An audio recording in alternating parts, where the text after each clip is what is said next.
Hi, it's Jim from Animal Ability and fitness contributor for Wild Warrior Nutrition. Today we're going to talk about glute isolation work along with some of the different hip functions.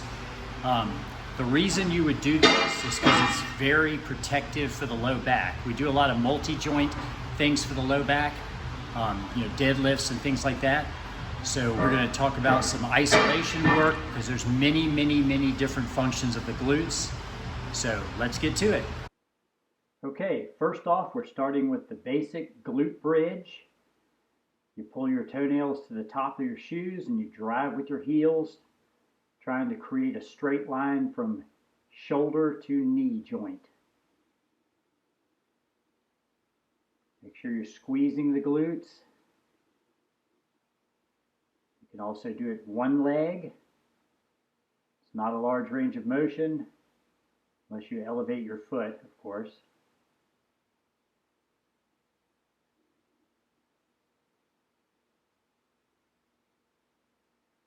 And here we go with the hip thrust.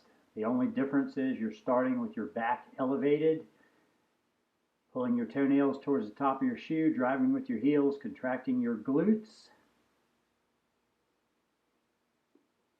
And once again, you can do this one-legged.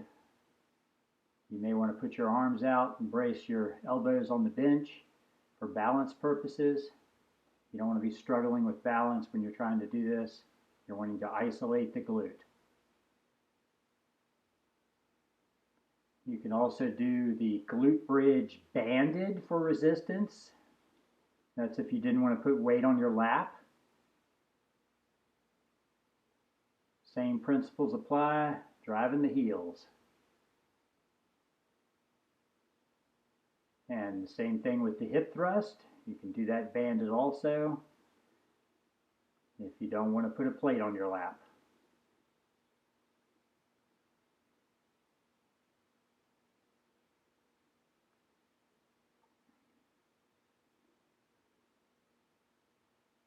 And let's not forget glute bridge with hip abduction, abduction.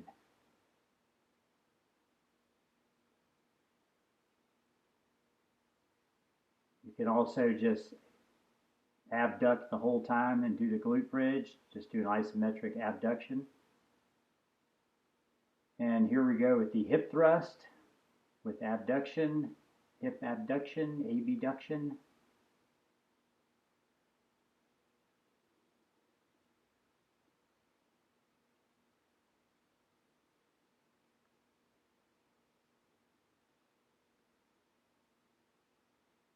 And here we go with some internal rotation.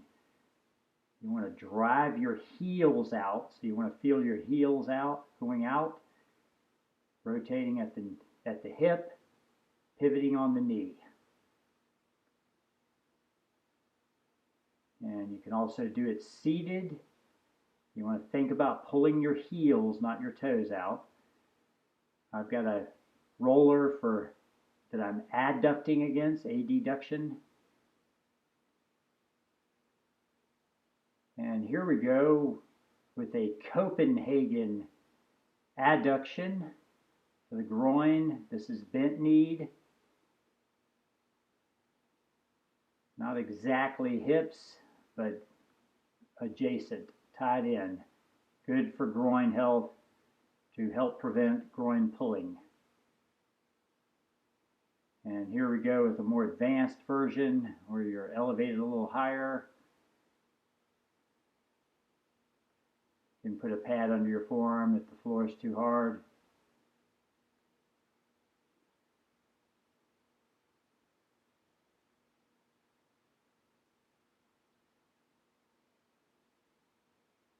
And here we go with the glute medius minimus hamstring bridge.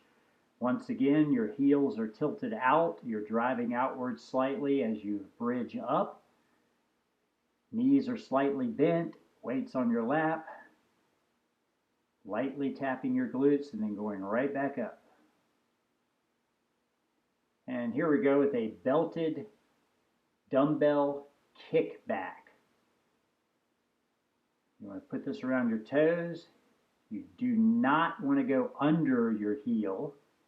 You want to go around your Achilles tendon, and then take the belt and strap it around the front of your foot. Make sure it's snug and tight.